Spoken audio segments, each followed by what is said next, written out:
Hey everyone. For those of you that have been following me for a little while, you know that I just recently started a new weekly series called Ask Me Anything. It's Emotional Intelligence, Ask Me Anything, where I focus on emotional intelligence and mental health.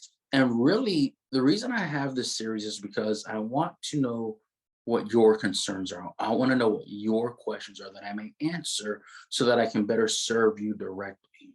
A lot of times there's educational videos here and there that may not address your specific concern.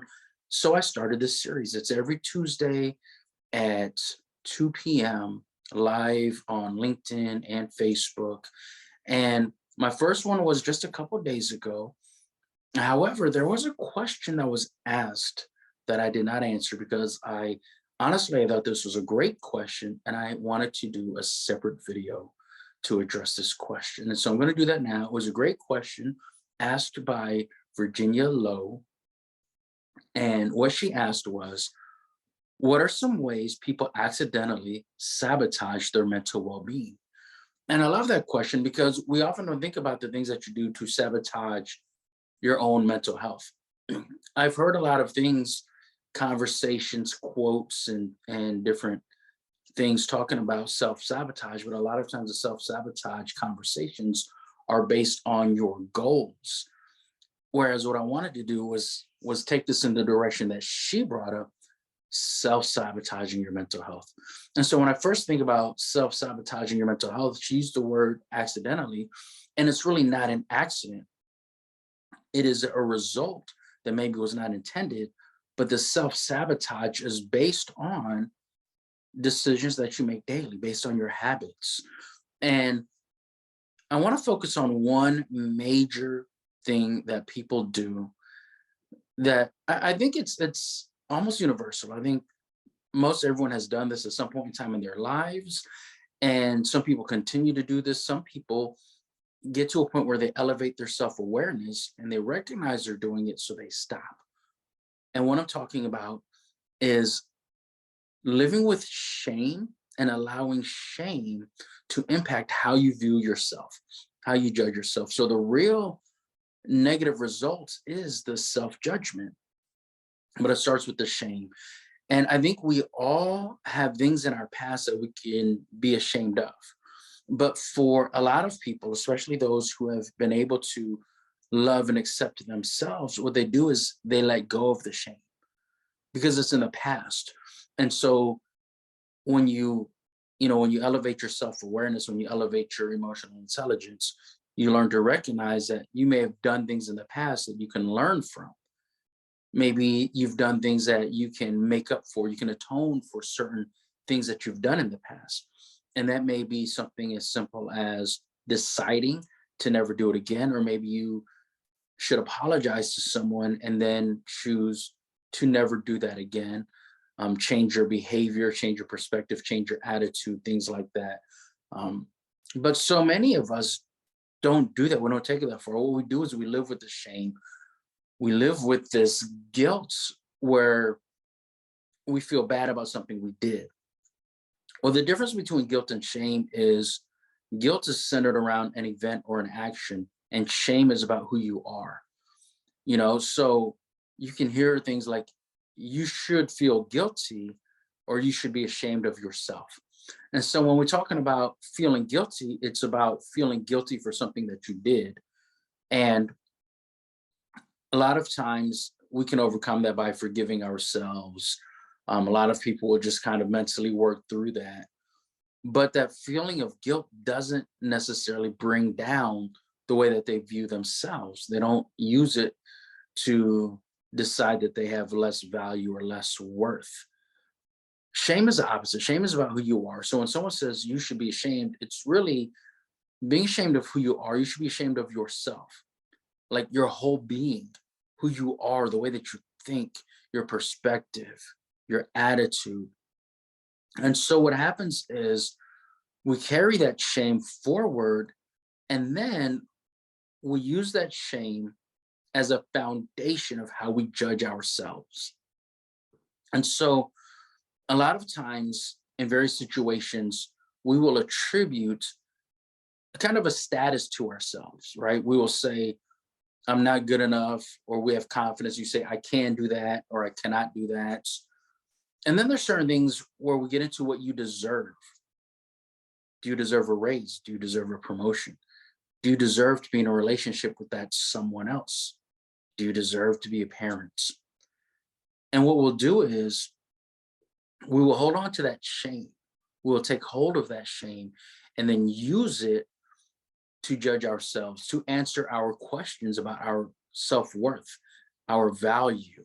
It impacts our confidence, it impacts our self-esteem, it impacts our relationships.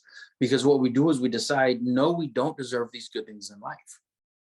And so the way that it sabotages your mental well-being is by you having a negative mindset, by you choosing to look at the negative about you, right? We all have strengths and weaknesses. And in every situation, you think about, what are my weaknesses? Why can I not do this? Why do I not deserve to win? And you go from a lot of times trying to do something. You're trying to be happy. You're trying to get a promotion. You're trying to be a better husband, wife, son, husband, father, mother, whatever it is. You're trying to be better. But when you use the word trying, what you're doing is you're kind of giving yourself a crutch, because you're able to say, I tried, and then you can say, but I failed.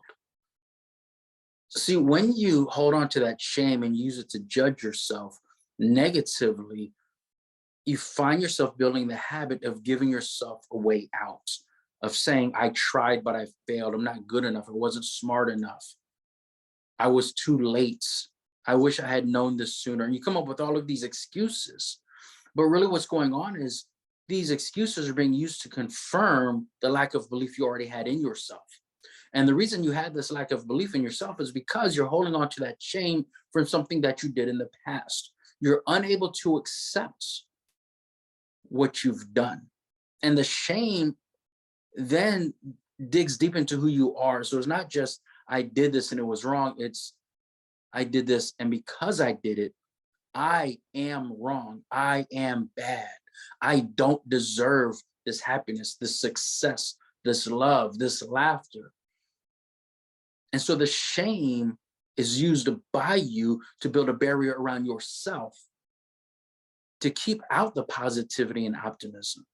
You begin to think that you don't deserve kindness, that you don't deserve empathy, that you don't deserve significant interpersonal relationships. You create a barrier based on shame, based on feeling like and thinking that you have very little worth or very little value.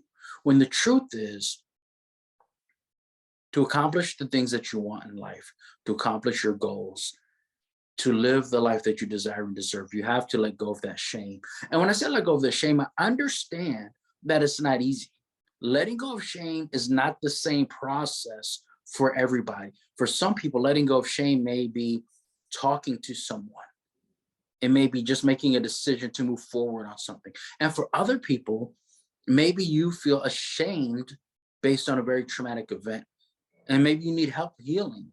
Whether you want to reach out to me, let me be your life coach, whether you want to go see a therapist or talk to a close friend, whatever it is, you need help getting over the shame. That's okay. That's normal. If you need help, then get help. Understand this. When you get over the shame, you lift the barriers that are hindering your mental health. You lift the barriers between you and happiness, and you elevate yourself and position yourself to actually help more people. You see, quite often when we feel guilty about something or when we feel ashamed about something, what we want to do is go hide in a corner. And that's what happens, right? We see that universally between people and even animals. You can see when a dog gets in trouble, when a dog does something it doesn't want to do, the dog knows that it's loved, but what does it do? It'll go hide in the corner. And so you may not physically go hide in the corner, but what do? You try to become invisible. And when you do that, those thoughts of shame, those thoughts of worthlessness, of having little to no value, stay in your mind. They form the foundation of how you perceive yourself. And then that is the self that you bring into the world in every situation, every circumstance. So you have to fix that for yourself. You have to get over that guilt and shame. You have to get over those feelings of worthlessness. And the way to do that is to take action. You have to take action to heal. The action that you take is different for everyone. Maybe it's, again, doing something to atone for a mistake that you made. Maybe it's positive affirmations. Maybe it's a gratitude journal. Maybe it's starting new habits, right? Maybe you begin to exercise more, practice yoga, do some mindfulness meditation, understanding that doing those things doesn't make what you did in your past go away. What it does when you practice the gratitude or the yoga or begin the meditation, what it does is that it opens up your information processing centers of the brain to recognize that what you did in the past that you're not proud of is information, it's data that you can use in a way that serves you.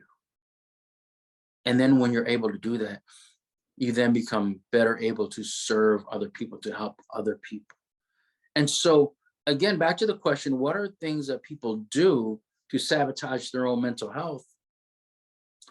They hold on to shame, and they allow shame to be the foundation of how they judge their own worth and value.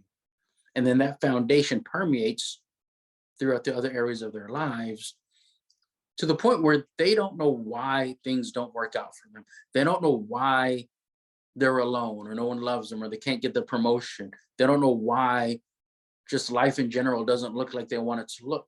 But at the same time, while they want their life to be a certain way, that shame and self-judgment keeps them in a place where they're sabotaging themselves so that their life doesn't look like they want it to look.